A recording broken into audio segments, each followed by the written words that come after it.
This is a code walkthrough for the example file SelectionSwitchComparison.java. So let's take a look at what we're doing in here. What this file demonstrates is performing a simple task with two different kinds of selection logic. A nested if-else structure up top, but also the equivalent switch structure down here. So what we're doing is we're prompting the user to enter a number from 1 to 3.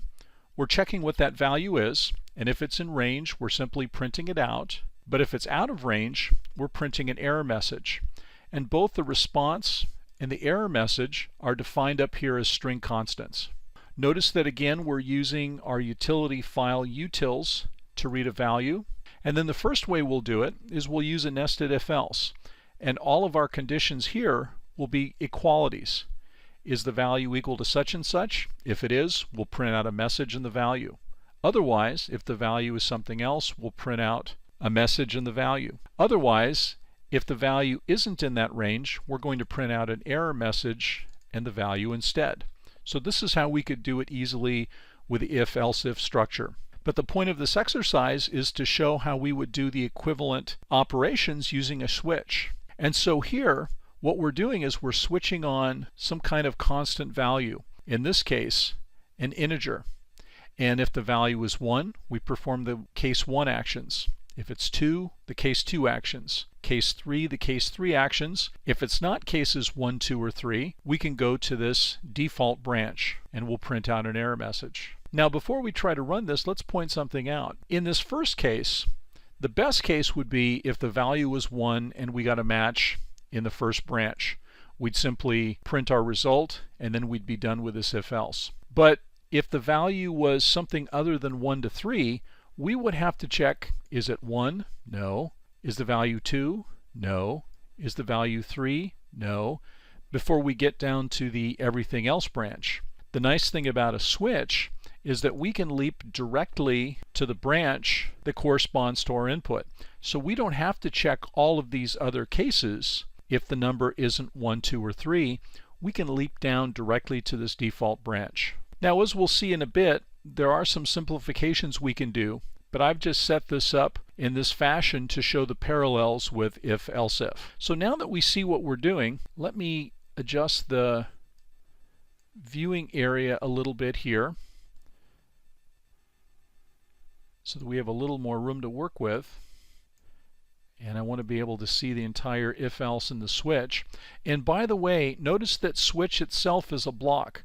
So here's the open brace and the curly brace. So switch itself contains a block, similar to what all of the selection if forms also do. Okay, so as always, let's compile this and let's run through this. Let's say we'll put in a value of 2. We get a 2 out by either means. Let's say we put in a 10. We get the same output either way. But let's see this with a debugger just to drive home the point. So I will scroll back up and set a breakpoint on main. I'll scroll down a little bit so we can see the interesting parts of this, and we'll run this with a debugger. Okay, so now it's waiting for an input. So let's put in the best case of 1. And by the way, when we're reading, we're actually jumping to the other file to do the reading. So that's what's going on here. We've sort of switched perspectives here. Once I enter that 1, we're back to where we were when we made the readInt call. But now we've read a 1, and notice that in the if-else-if, it's going to get a match in the first branch. We're going to make this print, and we're done with it. Same kind of thing's going to happen with a switch. We've input a 1 for the value. We're leaping right to case 1. We're printing something out. We're done with that case. We're done with the switch. No problems there. So let's run this again one more time, except this time, let's put in a worst case value. When we're prompted, let's put in, say, the answer to everything, 42, and look at the difference now. If we put in a 42, we have to check the first branch, and the second branch, and the third branch, and every other branch that might exist until we get down to the default case, which is the else, before we print the message, it's not in range. But notice what happens differently with a switch.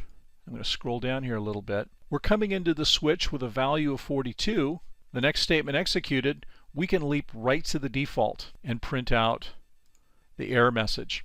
And the reason switch can do this is that it relies on various types of hard-coded constant values, either ints, strings, or chars. And because of the way this gets compiled, we can switch directly, or branch directly rather, to the applicable part of the code.